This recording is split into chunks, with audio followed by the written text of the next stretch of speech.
Hi అండి. ఈరోజు నేను మీల్ మేకర్ కర్రీని వెరైటీగా చేస్తున్నాను.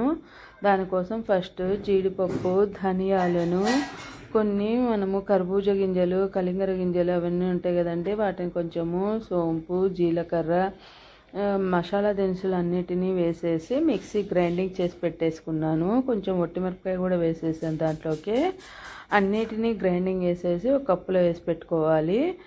ఆనియన్స్ను ఫ్రైడ్ చేసేసి బాగా మిక్సీకి వేసుకోవాలి. వాటిలోకి కొంచెము కొత్తిమీర, పుదీనా, పెరుగు అన్నిటిని వేసేసి ఫ్రైడ్ ఆనియన్స్ను గ్రైండింగ్ చేసేసి పక్కకు పెట్టేసుకోవాలి.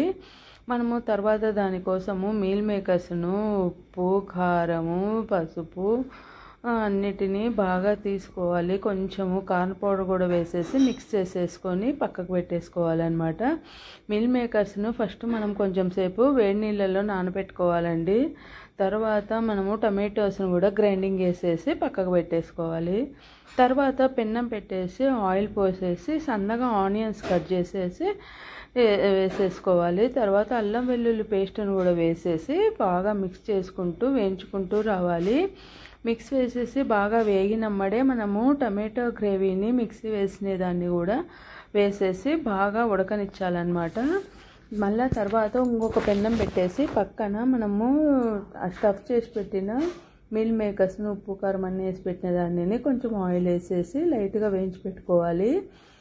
తర్వాత మనము కొంతసేపు అవి టమాటో అంతా గ్రేవీ మగ్గినమ్మడే మనం దాంట్లోకి మిక్సీ వేసి పెట్టుకున్న పుదీనా, కొత్తిమీర అన్నిటినీ మిక్సీ వేసిన దాన్ని కూడా మనం వేసేసి మగ్గనిచ్చుకోవాలి. తర్వాత మసాలా దినుసులది పౌడర్ కూడా మనము అంతా వేసేసి బాగా ఉడకనిచ్చుకోవాలన్నమాట.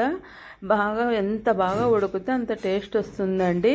మనం ఉడకనిచ్చుకోవడంలో కూడా టేస్ట్ అనేది చేంజెస్ వస్తాయి.